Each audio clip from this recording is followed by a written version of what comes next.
What's up, guys? This is the Hidden Island. Good to see you. It's been a minute. I haven't done a video like this before, so this is kind of going to be a new thing for the channel. But today I am very happy to be joined by Joyboy Theories. We're going to do a little bit of a discussion on Elbaf. Since we just got into the arc, this is prime time to talk about these things. And yeah, we're going to talk a little bit about that today. Joyboy, how's it going, brother?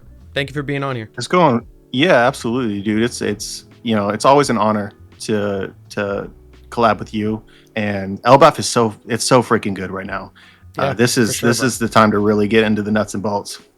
Yeah, you know, it's not often that you get to like start off a new arc, right? Because we have like an arc and then it takes like at least a couple years to finish. I don't know how long Egghead took in retrospect. It felt like it went quick, but it's been like, it's been over a year, right? We've been in it for a while. But Bro, like you're trying to do something that's gonna hurt me on the inside. So you should stop.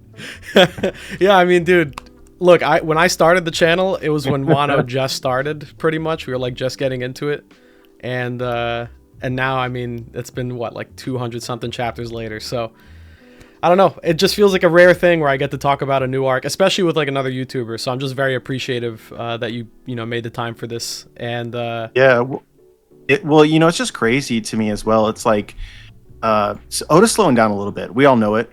And you know, whether it's good or not, we can discuss that. Obviously, we've had the breaks recently, but in the past, you would get like something like 38 chapters per year. Yeah. But in the past couple of years, it's been a lot less than that. So as each year goes, you're not actually, like, the story's not quite progressing quite as much, and the time is just like you feel it if you point it out. Yeah, for sure. I mean, he has slowed down a little bit, but it still feels like, we get those breaks every once in a while, but I think we had more frequent breaks back in Wano, if I'm not mistaken. I don't know. It feels like it's still going pretty smoothly. Obviously, we were on this like little hiatus right now. I think he needs it, so, whatever. Better to get that in now while the arc, is just getting started until, rather than when we get into the big stuff and stuff's happening every week that makes us pine for the next chapter. So, it is. I mean, bro is clinical. Yeah. Regarding his profession. Yeah. You think that it wasn't intentional that he dropped a break right after we get the reveal of Loki at the very beginning of the arc? Like, he's thinking about all this stuff. Oh, for sure. Yeah. He's taking breaks at very specific points a lot of the time. Like, so even if he's taking a break, it's like it's even designed based around the fans. Yeah, no, that's true. It's a good point. He doesn't like stop it at like a random point. He'll give us something to chew on for like a few weeks. Loki is a lot to talk about. We're going to have to get into that today because I have some thoughts. I've been thinking a little bit about, what Oda's planning to do with this character, but we'll get there, of course. I want to know, just starting out, what are your thoughts, I guess, going into the arc? How do you feel about the setting, what we've seen so far? We only got really one new character in the form of Loki. So, like, what do you think about what we've seen of Elbaf? Is it living up to the expectations you had over, all these years? Yeah, I feel like this is like the conversation is a lot more interesting than it should have been. Because look, the Elbaf that we're getting right now is the Elbaf that everyone, myself included, always dreamed about. It is the setting, the environment, or whatever is peak. It's world building is one aspect of One Piece that I almost always appreciate, and the feeling of being a small person inside of a giant world, it creates the feeling of wonder within me by nature. Oda's been saving this throughout the entire story for a reason. He had it planned out from the very beginning. You can feel that, and it's great. But it was a little bit rocky there at the very beginning of this arc, just because when we got dropped into the island, he for a lot of people, he kind of blew our expectations even out of proportion, I think. Whether he did or we did as fans, it just kind of happened as a result of suddenly appearing in a Lego world where you're not sure what is real or what is not. And then so like immediately this happens, it's just like you can't control it. You apply that to the expectations you already had for the arc. And it becomes like even greater than that. And that's definitely been dialed back as of the last couple chapters, which I think can leave some people disappointed. But if you're sane, if you're rational about it, right, this is everything that we wanted. And I think that a lot of people were reminded of that when Loki was dropped, because it's feeling like a Norse legend brought to life. And yeah, that's what we're here for. How do you feel about the like fake out at the beginning with like the Lego thing? Because like I'm trying to think about, narratively what that's. I mean, it serves to separate the Straw Hats from each other, right? That makes enough sense. But like, throwing us into this little Lego replica, I guess, of a town in Elbaf or something. Like, do you think Oda's gonna go anywhere with that? What was the character's name? Was it Road? Road, yeah. Yeah, Road. That like, you think Oda's planning to do anything with this character or that setup there? Or is it just like some sort of intermediary, fake out? Yeah. Well, I understand what you're saying. Like, this is reality. A lot of people think that Oda plans literally everything ahead of time, and I don't think that that's the case. I think that a lot of artists and authors couldn't survive that way, just because telling the story or discovering the story is an exciting part of it. And so you've got to leave yourself room to be able to have ideas as something is occurring. So there'll be elements of this arc where Oda, it occurs to him as it's happening and he wants to draw it. And so that ends up making One Piece kind of a sequence of exciting things to Oda. Yeah. So the beginning of the arc could be like, okay, we're looking for a way to start this arc. We need to separate the strats. But it's also important for literally every single chapter to leave fans excited, because we want them to stick around. We don't want them to be bored ever. And so this was a great way to do it. Immediately, I think everyone was really excited about that. But it doesn't necessarily always have to be important. That being said, Oda is a genius. Like, that's just reality. He's a genius. And so he thinks about things on multiple levels. And I'm of the opinion that when he decided to, just to expand on this a little bit, like the beginning of this arc felt a lot like Alice in Wonderland. And I think that there was a lot of direct parallels to that story. And it all relates to the fact that, it may be spelled differently now, but when Oda conceived the name Elbaf, it was fable backwards.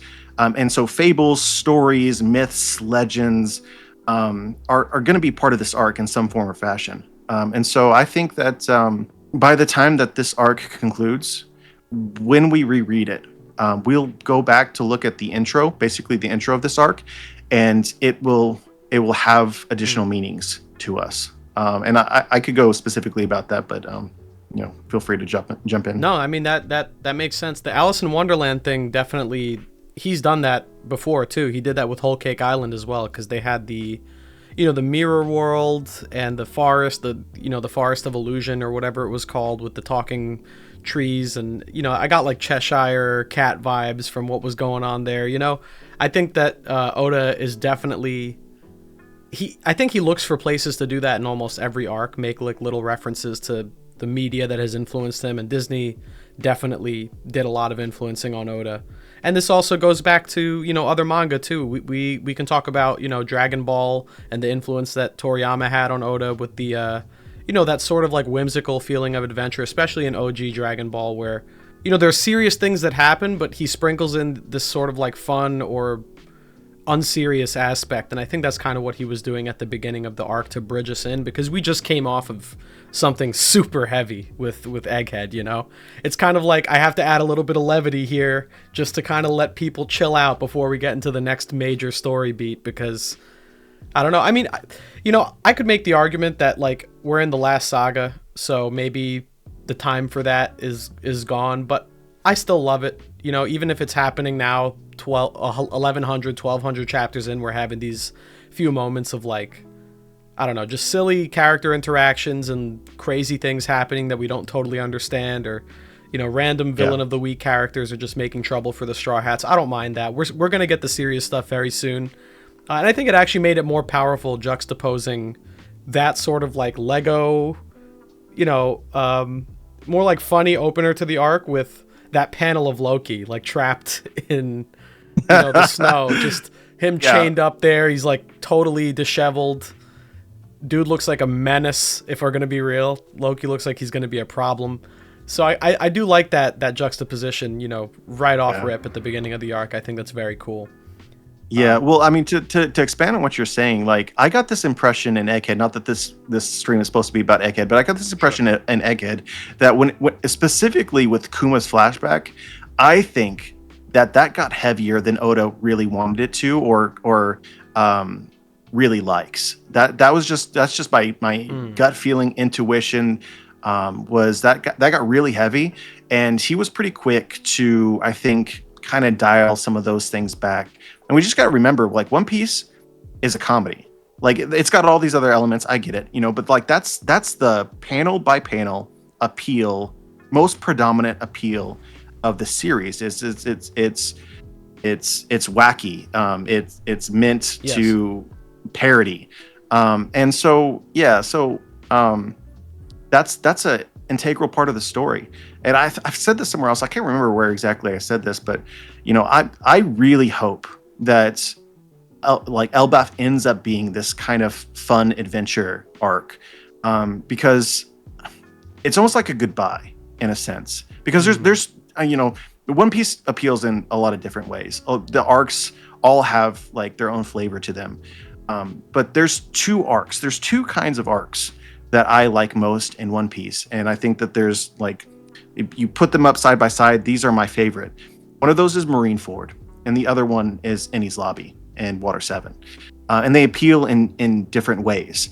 We know that the end of the story of One Piece is going to be this Marineford-like culmination, battle. Yes. That's predominantly what it is, with all the various factions coming together and its hype, and like that's coming. But what we don't know is like, what is the final, like, here's an adventure on an island with characters unique to the island with a smaller story to tell. We basically know that, I think, we'll see, that Elbaf is probably the final island that we visit before it really becomes Lodestar end of the story, something like that. So this feels like the last place to have its adventure. And I hope that it's basically your Enies Lobby kind of story. It's hard for me to say this because I don't think it's going to play out in any way the same, but it could be like a second Skypiea, where Skypiea was kind of like a contained adventure. Now, it had a lot of broader implications, for the rest of the world and stuff, but on its own, it was an arc totally about adventure, about freedom, pretty disconnected from the rest of the events happening. And I think that's kind of what maybe we need right now if we're going to end the story after this arc. Presumably we are, right? Because I can't imagine there's that much left after Elbaf in terms of adventuring and traveling around. We're going to have the road poneglyphs. It's going to be time for Laugh Tale. Shanks is on the move. He already considers Luffy pretty much worthy enough to face him now. So we don't have much room left in the story to do these like big, I guess, grand adventures and diving into the unknown on these random islands that aren't Laugh Tale. We're pretty much getting to the point where the only adventure left is completing the circumnavigation of the Grand Line after this. So I'm pretty down with what you said, like that kind of interpretation of what Oda's going to try and do with this arc, that it's going to be like a last hurrah for the I guess the happy-go-lucky adventurous side of the story, because after that all that's left is learning the truth about the world, stopping the world government, ending all the mayhem. Egghead gave us a taste of that.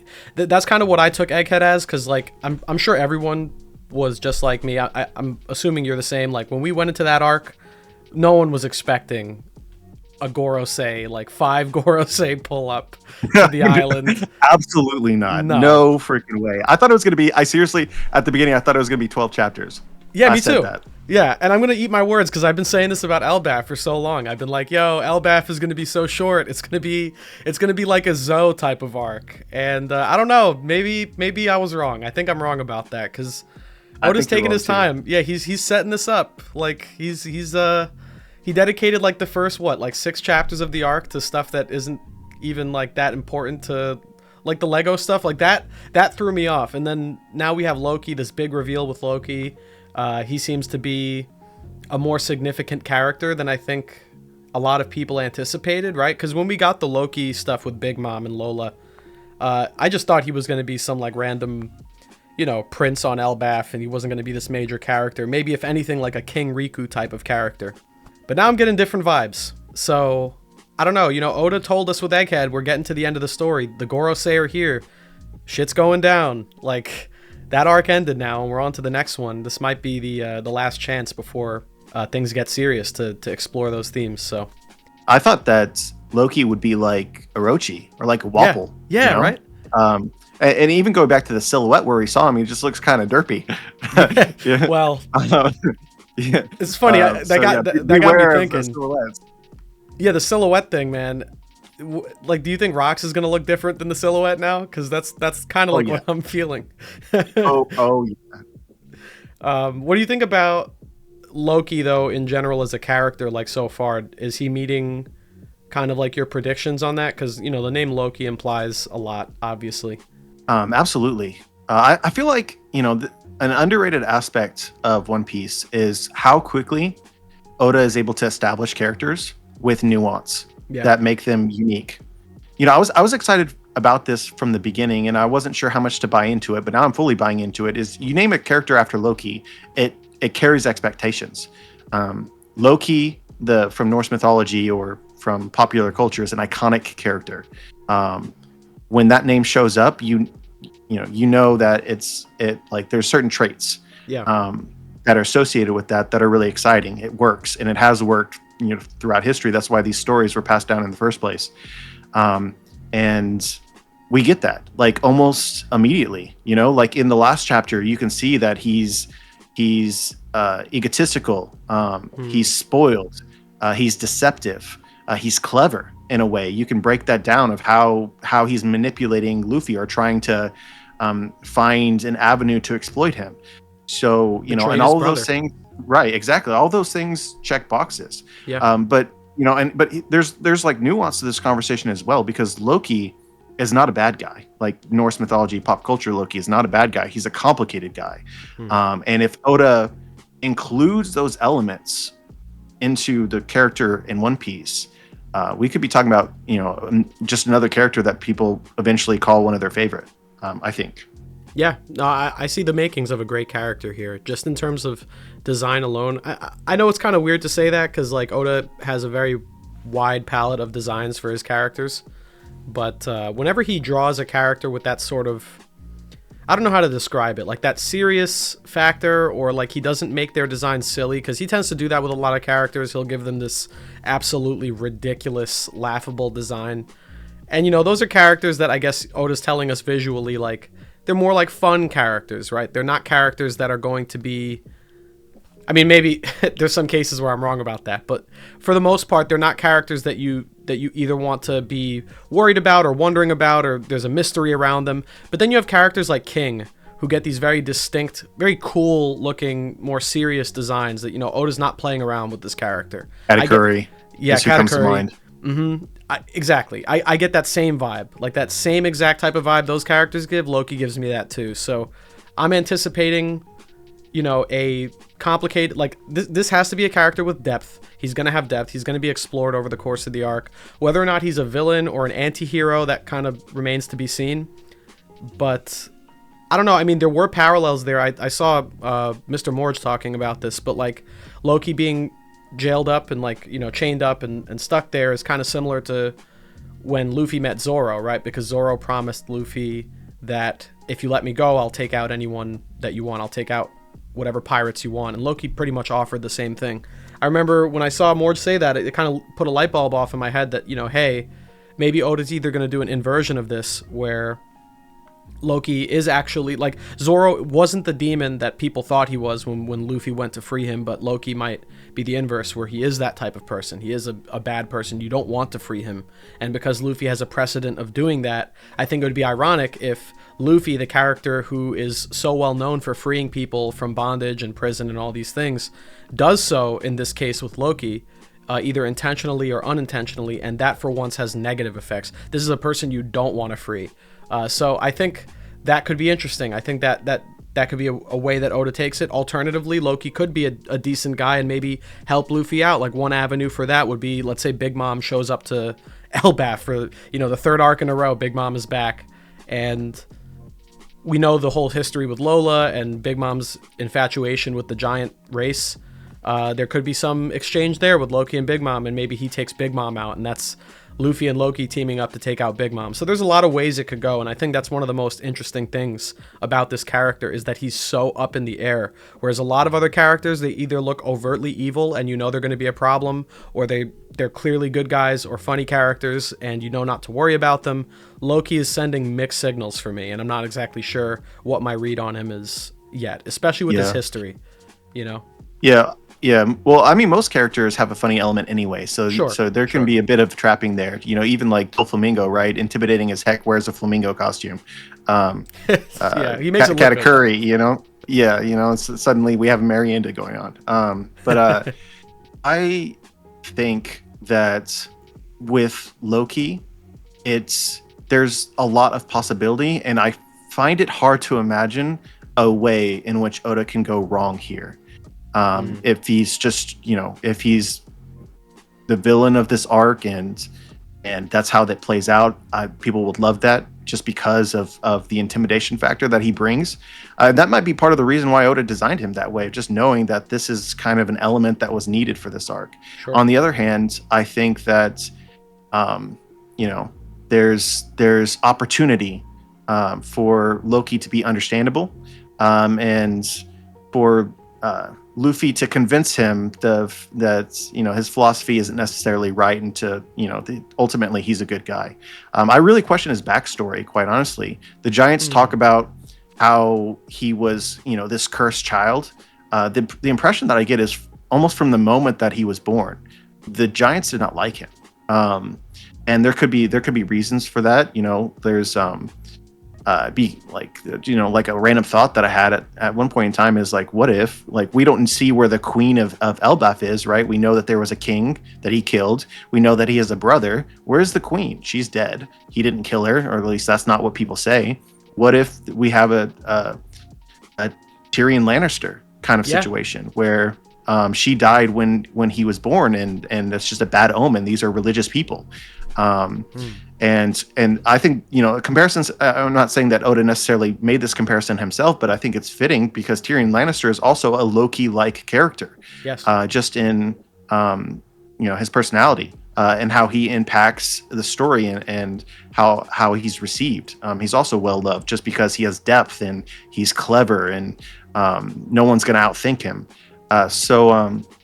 I love that. Yeah, you know, yeah. I mean, so you could be in a situation, and I like another really interesting parallel is just what's going on here with Wano. I'm not sure if I can think of all the details off the top of my head right now, but you could, like, with Orochi as an example. You know, he obviously ended up being a you know, dillweed, but you know, Oda explained that from, you know, his childhood, who he was, the family that he was from, that created him. I think that could very well be the same for Loki. But at the same time, there's like elements of this that you can really overanalyze right now of like, well, he, you know, Loki believes in the sun god clearly, as all the giants do. And the sun god has a place, a role to play religiously in the One Piece universe. And it's typically seen as, you know, like the world needs to be reborn. This is the hero. So he thinks that he's the hero. However, he would go about accomplishing that would matter to everyone else, right? But that's, you know, and so it just creates this opportunity of Orochi arising from perhaps a cruel world in his eyes, a world in which he wasn't loved, and be able to fix it. Probably an awkward way of phrasing that, but it is what it is. But yeah, so no, I'm just excited about it. Like I would say my gut feeling right now is that Loki is actually a good guy. That's what I think. I think that and perhaps this is what I hope for, but, you know, with I just get the sense that this is going to be a perhaps funnier arc than a lot of people think that it is. I think that there's plenty of opportunity for that. And you know, you talked about like Luffy freeing Loki, which is, I think, what everyone expects right now, because, you know, that's what Luffy, like, that's what he's going to do in the vast majority of cases. But we now know that Luffy has a great sense of who somebody is by nature. Yeah, like he feels other people's existences. So if he actually does release Loki, I think that, you know, at that point, Luffy would have at least some idea of who this person is, and would have a reason to, essentially allow that to happen, I think. On the flip side, maybe he is actually evil. Luffy's like, nah, F you, leaves, and then something else ends up happening. I think that's possible. Equally possible. Like this was brought up to me, but Kid is somewhere, potentially here, and so that's another way in which this could happen, where Kid frees Loki. So yeah, like you said, the possibility right here, the various ways that it can go. This is the part of One Piece that I love the most. Yeah, that's why I love there's certain characters that do that elicit that emotion, that mystery, that people want to overanalyze a character like Loki, because he's had such a striking introduction already that I think that's a good sign for the arc, that if we're starting off on that strong of a note.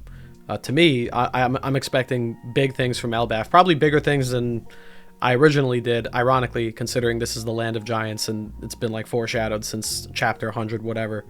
I think it's interesting you mentioned Kid, because if Loki makes that same promise to Kid, like, hey, set me free and I'll help you crush any of your enemies, well, Kid definitely has an enemy now after what happened with Shanks, and Loki was talking down Shanks. He doesn't seem to like the guy, so it would work. They do have a shared motive there to maybe team up. If Luffy doesn't free him, Kid comes along and then does it instead. That could give Kid a very powerful new ally. I don't know if he would become a Kid pirate or something. For all we know, this could be the start. This could be the start of a new Straw Hat. I know it's crazy to say that, but we don't know where this character is gonna go. And I know people are looking for like that last Straw Hat. Who's gonna be the last one, right? There's a lot of thoughts out there. Like it could be, Vivi pretty much counts. Momo and Yamato count. They're gonna rejoin the crew eventually, but people are looking for that like number 10 spot, like that solid number 10 rides with the crew spot.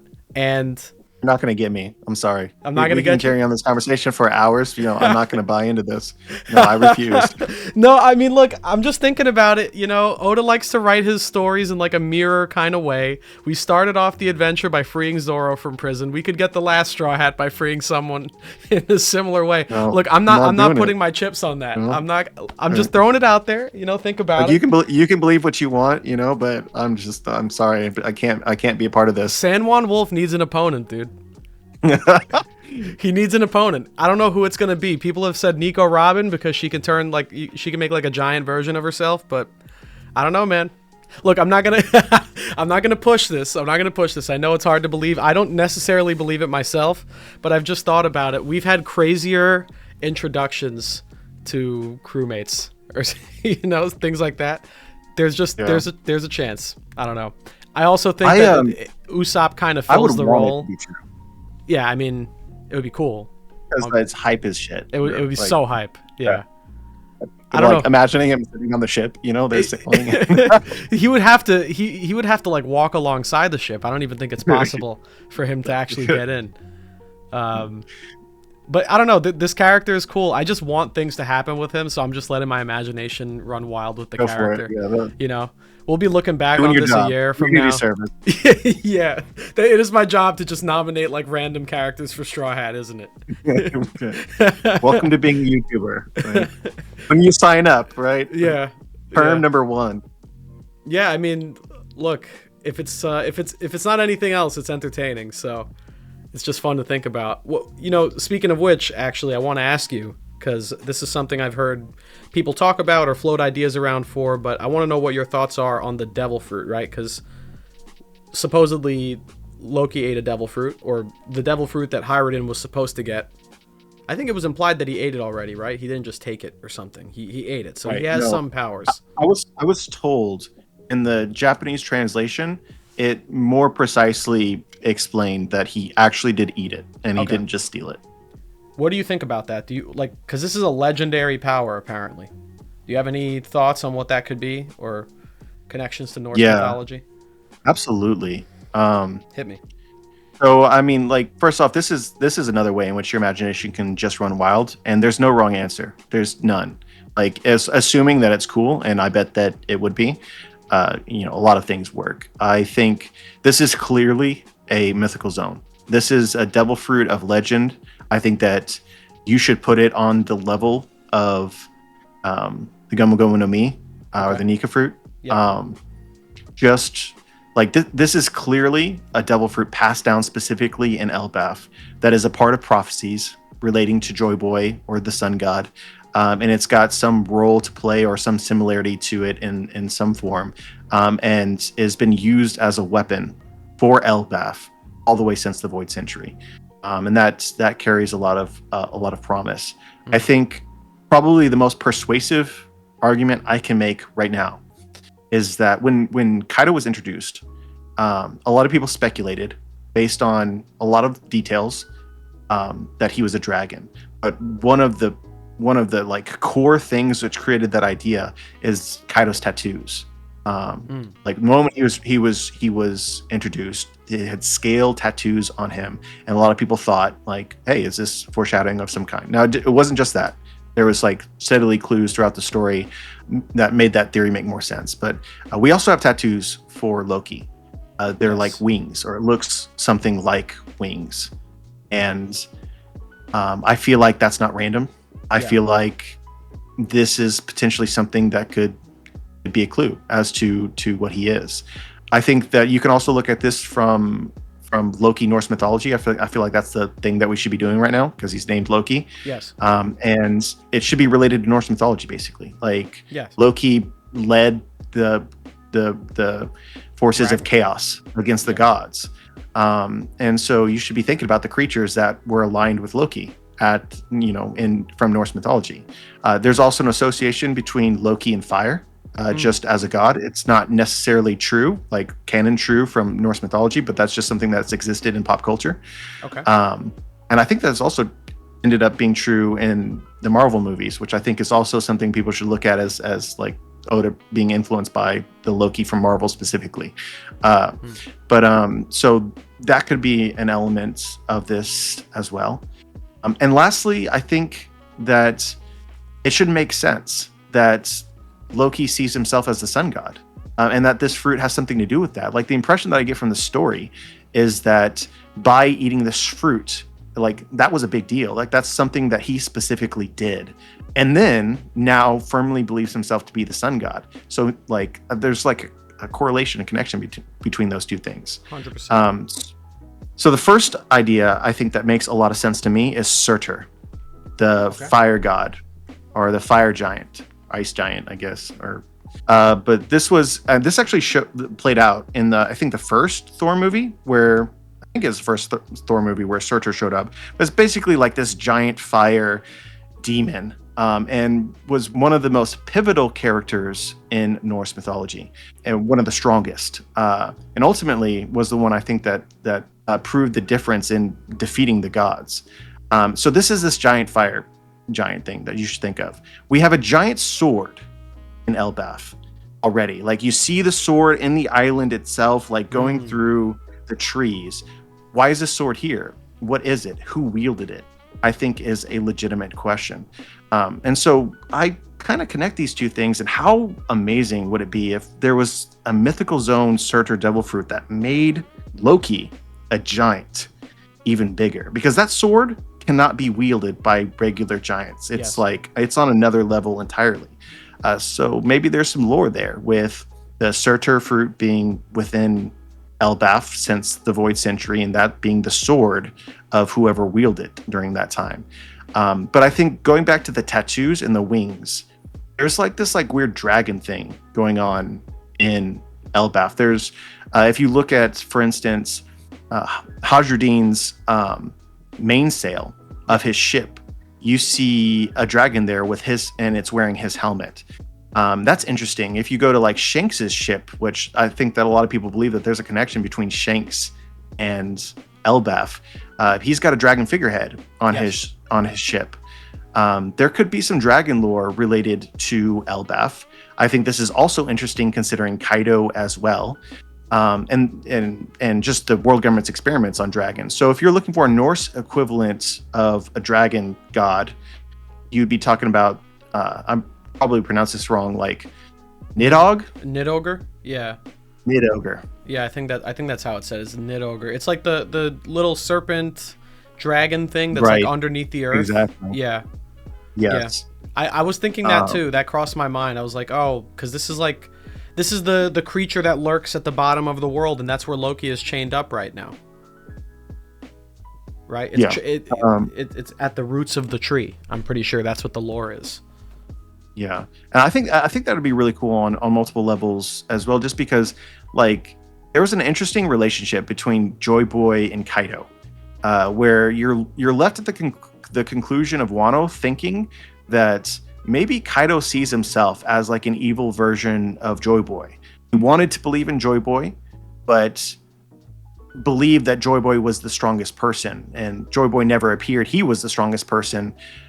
There's a conversation with King that's like, like maybe King thought he could be Joyboy, and I get the feeling that Kaido is meant to be a bastardization of Joyboy. Like this is, he was a candidate that had some of the qualities, and story might relate to the actual Joyboy, and so he was also a dragon, that just being a dragon in some form or fashion could relate to some of the prophecies of Joyboy. It's also interesting the celestial dragons call themselves celestial dragons. I just feel like there's something there. Yes, I agree. I think that the serpent dragon connection, it's very consistent throughout the story. Just the whole nature of having, at the entrance to the Grand Line, you have these structures, these arches that have serpents engraved into them, or some sort of like sea beast or dragon, and then you get into the Grand Line and you have the whole thing with Skypiea and the Nola being the serpent that people are sacrificed to, and these people also prayed to multiple gods, one of them including the sun god. Go fast forward to Luffy's previous forms prior to Gear 5, having like Snake Man be one of those things, having an entire race of people or like tribe of people on Amazon Lily worship snakes and serpents. And then in Wano you have Kaido, who thinks he's Joyboy and he's a giant dragon serpent, and now we have Loki also claiming to be Nika. He's claiming to be the sun god. So there seems to be this running theme. If he turned out to be the Nidogre, or if he turned out to be some kind of like serpent or dragon, he could even be the Jormungandr. That could be the devil fruit. It could be like the world serpent devil fruit, which would also be equally insane and worthy of that legendary title. So I think that there's a lot of I guess there's a clear through line with this theme that follows through a lot of the arcs in the story, and it's like a surprising amount of them when you go back and look at it. So I could see that continuing with Elbaf. Well, I feel like some of this has been almost directly foreshadowed recently. Like in Elbaf, you have literal gods, mountain gods. They live in the mountains surrounding Elbaf, or within Elbaf. These giant, colossal creatures, even to a giant. Back to Wano, they had a hog, or boar, that was known as the mountain god. I think that's these two things are related. It's also interesting to considering Chopper during the time skip, where he went to an island that was also kind of prehistoric, or like an ancient culture, but the god of that island, which was known as a treasure island, was this giant bird. And like you said, with Skypiea, or with the Shandians, worshiping Nola the snake. We could be looking at like a time capsule, I guess, of what ancient culture looked like in the world of One Piece before the Celestial Dragons ruled, which is a world that prayed to gods that were actual creatures, such as a dragon. Like that was the Celestial Dragons call themselves Celestial Dragons because one of the gods that came before them, or the gods that literally came before them, were actual dragons. So they stole that title, which basically means king of the world. All of these things, I think there's plenty to substantiate it. It's kind of like a chicken and the egg scenario, right? Because like Oda, we know that Oda bases a lot of his story off of real world cultures, so it's hard to say whether or not all these symbols of like serpents, snakes, dragons, things like that in these ancient mythologies and cultures that are present in his story, if he's doing that with the intention of like leading up to some big reveal related to that common theme, or if it's just that he's pulling from real world cultures and history. Because if you look at all the major mythologies and religions in the world, a big commonality between a lot of them is this story involving a serpent or a snake, or Dragons are common in Very both true. Eastern and Western culture. There's always this kind of running theme in these mythologies in our world, let alone in the One Piece world. So I wonder if Oda's doing that intentionally, where he's pulling from this and he's kind of going to do his own twist on it. I think he definitely is doing it intentionally, and if he's going to, name an entire power system in his story, devil fruits after the Garden of Eden with the serpent, like that. If he's doing that, there's obviously some intentionality behind the mythology he's established for his world. So I think that he's going to go there. As far as Loki goes, I'm kind of thinking in the same train of thought as you. Like, it's either going to be something that I guess is related to the ancient cultures of the world, something that might be like dragon related or fire related because he claims to be the sun god. I'm on the same page with you there. I also thought maybe because he's Loki, Loki is pretty well known for having these shape-shifting abilities, and maybe he has some kind of devil fruit that allows him to shapeshift. Illusions. Yeah, like illusions, things like that, right? But we do have it's two also devil fruits like that already, unfortunately. But it's interesting considering he's blindfolded as well. Yeah, like the actual blindfolded, like him being blindfolded, is directly based on Loki from Norse mythology being punished or killing one of the gods. And he goes through this like, it's kind of brutal actually, where he's chained to a rock and his eyes are forced open, and a snake, again serpent, poison drips into his eyes for basically an eternity as he sits there being tortured. So that's like, it's based off of Norse mythology, the whole introduction of Loki. But at the same time, there might be a reason why he's blindfolded and he's not actually blind. I was about to ask, like, that kind of implies, doesn't it, that they had to blindfold him for a reason, and it could be related to a bunch of things. It could be related to hockey. That's like the first thing that comes to mind, is just because, we've seen how Conqueror's hockey works, and I don't know if it necessitates that your eyes are open or whatever, but obviously the way that Conqueror's hockey is delivered, at least visually in the manga and anime, is through the eye. It's like they do this crazy stare, and then the Conqueror's hockey emanates from their eyes. So it could be that, you could chain him up, he has this devil fruit, and we can put the sea stone cuffs on him or whatever, and have his devil fruit powers under control. But then there's the issue of hockey. He could still do damage even while he's chained up. So that could be why. It could be a devil fruit related thing, like maybe one of his powers is related to that, but they had to have blindfolded him for a reason, and I don't think he's blind or anything like that. Me neither. Maybe he is, but I don't know. I don't buy that. So it's weird. Another one that came to mind was also Fenrir, because in Norse mythology, Fenrir was Loki's son, I'm pretty sure. Maybe I'm mistaken on that. I think Fenrir... No, you're right. Yeah. So maybe there could be, because we haven't seen that yet. Yamato was kind of like that, like an ice fox wolf sort of thing. But maybe we get another take on that in Elbaf. But, that's also a possibility. Loki's also surrounded by wolves. Like, there's wolves, trolling underneath the bridge. True. So... yeah. What's funny? It's kind of unrelated to Loki, but just this location, right? I forget what they call it in One Piece, but like the bottom layer of Elbaf with the snow, and it's like the underworld. Kind of I don't know if Oda's going to confirm this, but I have a feeling that's where the Yeti Cool brothers are from. Maybe. Right? Maybe. Like where else would they be from, right? Yeah, I feel like something about this was said in a Beaver card, so I probably should like stop on my head in case I get something wrong. But yeah, I mean, if they were giants to begin with, what are they, and where did they come from? Right. I also have the same question about Jaguar D Sol. Jaguar D Sol did not strike me as a giant of Elbaf, necessarily. Like, so is there another island of giants that's really interesting? It'd be really cool because they called Elbaf the first island or something to that effect, and there's all sorts that we could talk about that, but it got me thinking of like, okay, well, this giant tree in the world of One Piece. We know of another giant tree in the world of One Piece, Sunlight Eve.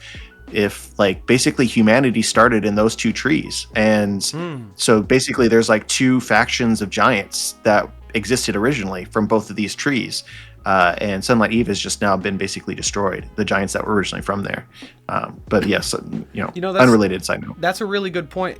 Now that you mention it, right? because I forgot that they brought that up in the recent chapter where it's like this is the first island, right? This tree that the island is built around. It's super, super old. And if you go back to the backstory that I think it was Frankie that gave it in Water 7, where he talked about, excuse me, he talked about how the Adam tree was this tree that existed in a land where there was civilizations that rose and fell around this tree over and over. They would grow, they would, become successful, sprawling civilizations, and then they'd experience war and they would crumble, and then the cycle would repeat. And no matter how many times the cycle repeated, that tree still stood there.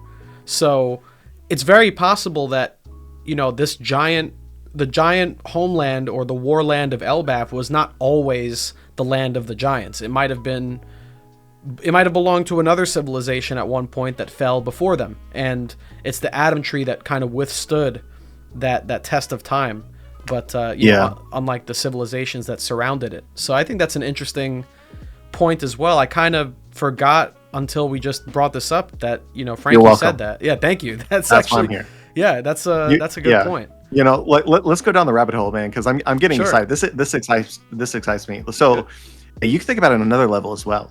We now know that the world has flooded, right? Yes. We know that now. Yes. So this tree, which is pretty dang big, is likely bigger. Yes. Because it exists for water. And frankly, I just think that makes sense, because if you look at any depiction of the world tree, Yggdrasil, it has more than just 2 layers, right? Like where we're sitting at right now, like where the mountains and where Luffy and Straw Hats are right now, would essentially be Midgard, right? The middle of the tree. Yeah. The top we see is essentially Asgard. End of the gods, Asgard, right? Yes. So we're missing the bottom layers of the tree, which is effectively like, where the fire and ice giants are from, the roots of the tree, and hell, and all sorts of other worlds. There would originally have been civilizations living there as well, and so you could be talking about that as well in terms of civilizations rising and falling, because originally this where we're at right now was not the bottom of the tree. You had to climb it to live here, and so like even more interesting, right, is in the depiction of where we're at right now, which is essentially Midgard. It's a frozen wasteland with mountains and wolves. It should remind you of Impel Down. I believe it's the level 5, fifth layer yes. of Impel Down. Yeah. It's very, very similar, which you can start talking. We were talking earlier about some of the religious connotations of the story, and if Oda will go there, I mean, you would be comparing the Tree of Elbaf with hell, basically, because that's what Impel Down was, a layer of hell. So then you could think, well, is Impel Down related to Elbaf at all, or inspired or paralleled in any way? And you can start to like break down the levels of Impel Down and reverse it. So like, for instance, if the 5th layer of Impel Down, fifth level of Impel Down is where we're sitting at right now, then the level above, Asgard, would be akin to the hidden level of Impel Down, where the criminals that are erased from history go. But then you would have to reverse that, because there's other levels of Impel Down that would now be underwater. So there could have been other, like, I think it's like 4 other levels of the tree.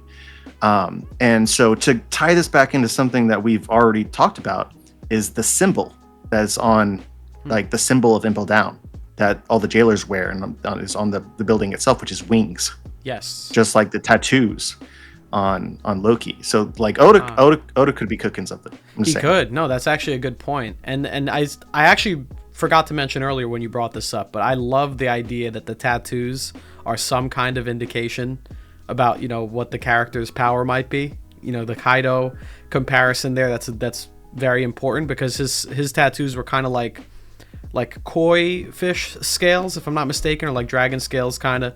They're like fish scales, and the koi turns into the carp turns into the dragon when it goes up the waterfall. Okay. You go up the waterfall to enter Wano. Like, all that's there. Impel Down, right? Impel Down is very clearly based off of Dante's Inferno. It's the trip down, in and out of hell, through all the layers to the bottom, and then back out through the top. And interestingly enough, the land of the ice giants in Norse mythology, I'm pretty sure, is named Helheim, which is actually, now correct me if I'm wrong, anyone watching this video, but I'm pretty sure Helheim is the origin of the word hell in the first place. That hell is a reference to the Norse mythological hell, I guess, or the word comes from the tribes that, I guess, intermingled with the Anglo-Saxons, and then we have modern day English. So the word for that comes from there. So I think I'm kind of like loosely trying to put together this history from what I remember. Obviously, I can neither confirm nor deny this, Yeah. but you got me. I'm in on it. I'm pretty sure. I might be wrong about that, but I think that because of how the Vikings worked and how all the peoples of Western Europe, especially the Anglo-Saxons and all of them, they all intermingled over the years, and a lot of the words came from various languages. You had the Franks, that we got some words from Frankish in English, and then we got some words from Nordic in English, and so on and so forth. Yeah. The Germanic language, mixed with Latin, all that. So I'm pretty sure the word for hell itself comes from that concept in Norse mythology. So you might be onto something there. I think that what we're seeing from Loki right now. Loki, if I'm not mistaken, also he is related to the frost giants in the mythology too. So there's definitely some connection brewing. This is also really interesting, just because we talked about like Loki believes himself to be the sun god, and so you can start to compare him to other characters that I think are reflective of Joyboy, which obviously would include Luffy. I think you can make a lot of, we haven't yet, comparisons between Luffy and Loki that are interesting, but even a character like Odin. And so Odin's story is, on Prince or whatever, the island hated him, he did all these bad things, but he never wanted to be their ruler.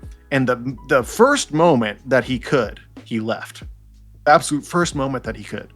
So it's like really interesting here that why is Loki even here? Why how did he he killed his father, and we get the impression that he became king, that he became the ruler of Elbaf for at least a short period of time, which is a very un-Joyboy Luffy freedom type thing to do. And so it just creates the impression in me of a character that he never left. Like, because he's not driven in the same way. And this also leads to like even like wilder theories about the nature of Loki. And you can compare him to Usopp here, of maybe he's afraid. Like there's all these like various characters that you can compare to Joyboy. Dr. Huluk is like, what if Joyboy wasn't strong? Or Kaido, what if Joyboy doesn't feel joy? Or Odin, what if Joyboy has no desire to be captain? Or Roger, what if Joyboy came too soon? Like you can look at all these characters, and there's lots of similarities between their stories that you can parse together. With Loki, like what if Joyboy was a coward? Like he believes himself to be the sun god, but didn't have the courage to set on his adventure. If I had to nominate anyone for the role of like what if Joyboy was a coward, I would have to nominate Buggy for that. Because that feels like he fits the bill. He's a literal clown. I mean, Joyboy is all about, bringing laughter and joy to people around him. Buggy's a clown, but he's a coward, and he happens to get really lucky, and fate seems to be on his side. However, he's lacking that bit of bravery and that honesty that someone like Luffy has. So I have to give that to Buggy, but as far as what you're saying in general, I do agree. I think that it could be a really interesting parallel that Oda's doing, similar to what he did with Luffy and Enel, where Luffy unknowingly had the powers of an actual sun god, whereas Enel had devil fruit powers and believed he was a god because of it. And there was this kind of they were almost foils of each other in that arc, in that way, like what their beliefs were, how to use that power, what their powers meant to them as an individual. Luffy's power hard countering Enel's supposedly godlike abilities. So Oda could be doing that again with Loki, where he's trying to contrast what the actual Joyboy is like versus what someone like Loki, who I guess has this presupposed notion of what Joyboy is, or what the sun god is, and he suspects himself to be the sun god. Whether or not that's born from egotism, or if that's because he genuinely believes it, because maybe he has some special ability that makes him convinced that he's the one, that's not clear. I would say, though, I wouldn't expect... I mean, if he thinks he's Joyboy, or if he thinks he's the sun god because of his powers, well, that means at one point he didn't have those powers. He had to steal them. He had to kill his father, and he had to steal those powers. So, for some reason, he felt entitled to those to that devil fruit and to his position of power in royalty. Something made him feel entitled to that. So it might not even be devil fruit related. Maybe he thinks he's the sun god for a completely different reason. Yeah, I mean, you could make comparisons like, and this is another thing that recent chapters have done, I feel like, is I think that it's on purpose that Loki clarifies that he made friends with the various creatures surrounding the mountains from when he was a child. That's a Luffy-like quality, right? And so it's something like that, like as one part of many that could help facilitate, Loki's idea of who Joyboy should be. Like this is an aspect of the prophecy that Loki knows that is shared with Luffy, who we actually know is the actual sun god. Yeah, and there could be all sorts of little details like that. Also, just in speaking of Enel and Luffy and the current arc, it's on point to me. This is just top tier Oda writing that Loki is a trickster. That's just what he's known as, and we see that this is the case with the Loki here. He's deceitful. He's a liar. And that's Luffy's weakness. Consistently throughout the story, he gets deceived. Yes. And it's kind of like his kryptonite, right? And so it's almost inverse from the Enel Luffy comparison before, where Luffy had the perfect counter to Enel's abilities. Loki, in a way, is a perfect counter to Luffy right now. Yeah. And we're in a situation that's kind of unprecedented, I think. And I hope that Oda utilizes it fully, of that, like Luffy has never really faced consequences for being deceived throughout the story. It ends up working in his favor. And oftentimes that's related to the fact that, Luffy has a sense for who the person is, like with Vivi as an example. And so that having that trust and faith in who that person's soul is ends up working in his advantage. But we could be in a situation here where it's similar to Odin and Orochi, where Orochi deceived Odin and Odin paid the price for it. And that could work to power scale this arc in a really intriguing way as well. Yeah, I feel like that's a good place where we can leave the conversation at today, right? We've covered a lot. I feel like Loki was the main topic of discussion, which was my goal. I wanted to really talk about that because I think he's going to be one of the most important characters over the next however many chapters of this arc. Probably, I would guess at this point, maybe 40 or 50. But I'm very excited for that. I mean, did you have any thoughts that you wanted to give as we wrap this up? Like anything that you want to kind of leave the viewers with, your thoughts, any theories maybe going forward, any expectations for the next chapter? Ah, man, I feel like we laid it out there. This arc is just it's opportunity wrapped into a thick bundle, I guess is a really weird way of phrasing that, but it just happened. Anyway, there's a lot of opportunity here. Yes. And I'm excited about it. Anything awesome. Maybe not anything, but Oda can go to a lot of different directions, and I feel like it's really hard to miss. But yeah, I mean, we talked about Loki, and the hype of Loki's character, it just works on so many levels. He's intriguing and hype at the same time. And you kind of already know it's going to be good because of that. But yeah, I don't have really anything to add. I think I agree with you. This is a good spot to leave it off. All right, brother. Well, I appreciate you taking the time to talk today. I'm sure that the viewers are also going to feel the same way. This is a great conversation. I feel like, I'll just say this from my perspective. I haven't been active on YouTube much over like the last bunch of months. So I've been reading these Elbaf chapters just on my own. I haven't been doing like live reactions. I haven't been doing chapter reviews or anything. So I haven't had a chance, apart from the reverie that happened recently, to talk about this stuff. So it's just been nice to kind of like get these thoughts out there. I feel like you swayed me on a bunch of things, but like from where we started today by up until now, I'm feeling pretty confident on certain elements of this arc moving forward. So I appreciate we'll see. That. But I feel that every time, and then it doesn't happen, but hey, man. That's why we play the game. Yeah, no, I got some theories I made about Elbaf right now that aren't looking too hot based on how the arc started. I had like 3 Elbaf theories. I think that a few of them have already missed, but or a couple details at least have missed. So we'll see. Like that. It's like that, whatever. But yeah, Joyboy, thank you so much for being here today, man. Thank you for taking the time. If you want to, just give a plug for your channel. I'm sure everyone that watches me watches you, but just in case, tell them where to find you. Yeah. You can check me out at Joyboy Theories on YouTube. You know, kind of like you, I've been in hibernation recently, but weekly reviews and working on obviously some things. There's some things that I said here that I haven't said on my channel, so spoiler alert spicy. on that. But yeah, All right, bro. with gasoline.